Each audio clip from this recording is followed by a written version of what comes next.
Ìwé Ìṣe àwọn Àpọ́stólì orí kìíní.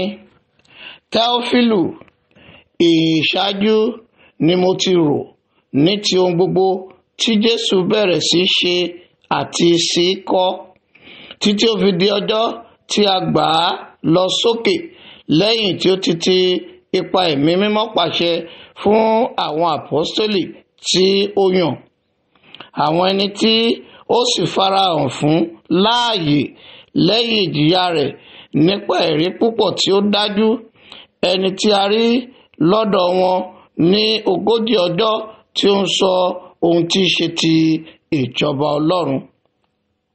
Nígbà tí ó sì bá wọn péjọ, ó pàṣẹ fún wọn kí wọn kó má ṣe kúrò ní Jerúsálẹ́mù, ṣùgbọ́n kí wọn kí ó dúró de ìlérí Baba, èyí tí ó wí pé, ẹ̀yin ti gbọ́ ní ẹnu mi. Nítorí nítòótọ́ ni Jòhánù fi omi baptisi, ṣùgbọ́n a ó fi Ẹ̀mí Mímọ́ baptisi yín kì í ṣe ọjọ́ púpọ̀ láti òní lọ. Nítorí náà, nígbà tí wọ́n sì péjọ, wọ́n bi í léèrè pé, Olúwa, láti ìgbà yìí lọ, ìwọ ha mú ìjọba padà fún Ísírẹ́lì bí? Ó sì wí fún wọn pé, kì í ṣe tiyín láti mọ àkókò tàbí ìgbà tí Baba ti yàn nípa agbára òun tìkára rẹ̀. Ṣùgbọ́n ẹ̀yin ó gba agbára nígbà tí Ẹ̀mí Mímọ́ bá bà lé yín, ẹ ó sì máa ṣe ẹlẹ́rìí mi ní Jerúsálẹ́mù àti ní gbogbo Jùdíà àti ní Samaria àti títí dé òpin ayé.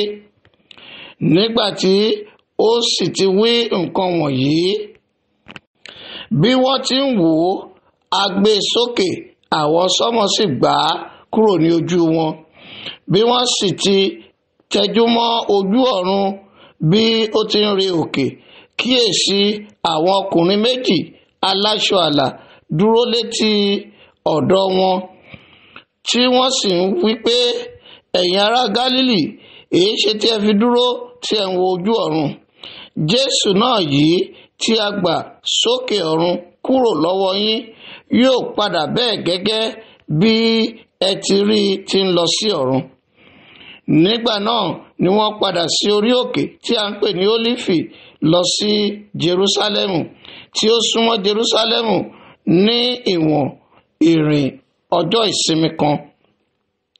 Nígbà tí wọ́n sì wọlé, wọ́n lọ sí yàrá òkè, níbi tí Pétérù àti Jákọ́bù àti Jòhánù àti Áńdérù àti Fílípì àti Tọ́másì, Bàtólómẹ́ù àti Mátíù, Jákọ́bù ọmọ Áfíù àti Síméónì Sèlótì àti Júdà arákùnrin Jákọ́bù gbé wà.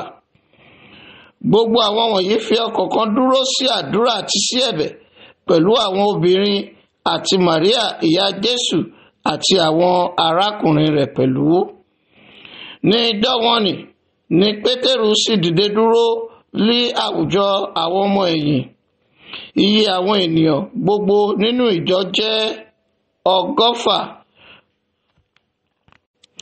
Ó ní, ẹ̀yin ará, ìwé mímọ́ kò lè ṣe kí ó má ṣe, tí Ẹ̀mí Mímọ́ ti sọ tẹ́lẹ̀ láti ẹnu Dáfídì ní ti Júdásì tí ó ṣe amọ̀nà fún àwọn tí ó mú Jésù, nítorí a kà á kún wa, ó sì ní ìpín nínú iṣẹ́ ìránṣẹ́ yìí. Ǹjẹ́ ọkùnrin yìí ṣáà ti fi èrè àìṣòótọ́ ra ilẹ̀ kan, nígbà tí ó sì ṣubú ní ògèdèǹgbé, ó bẹ́ ní àgèdè méjì, gbogbo ìfun rẹ̀ sì tú jáde.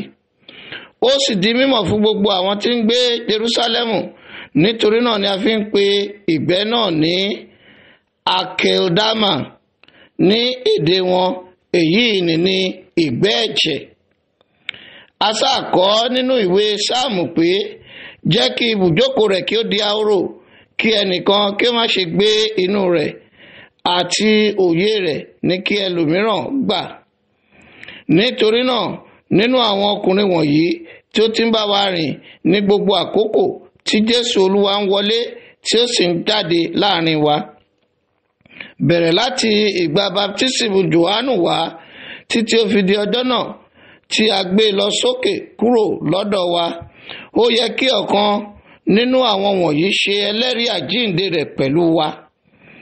Wọ́n sì yan àwọn méjì, Jósẹ́fù tí a ń pè ní Básábà, ẹni tí a sọ àpèlé rẹ̀ ní Jọ́stù, àti Mátíà. Wọ́n sì gbàdúrà, wọ́n sì wí pé, ìwọ Olúwa olùmọ̀ ọkàn gbogbo ènìyàn, fi hàn nínú àwọn méjì yìí èwo ni ìwọ yàn kí ó lè gba ipò nínú iṣẹ́ ìránṣẹ́ yìí àti iṣẹ́ àpọ́stélì èyí tí Júdásì ṣubú kúrò nínú rẹ̀, kí ó lè lọ sí ipò ti ara rẹ̀.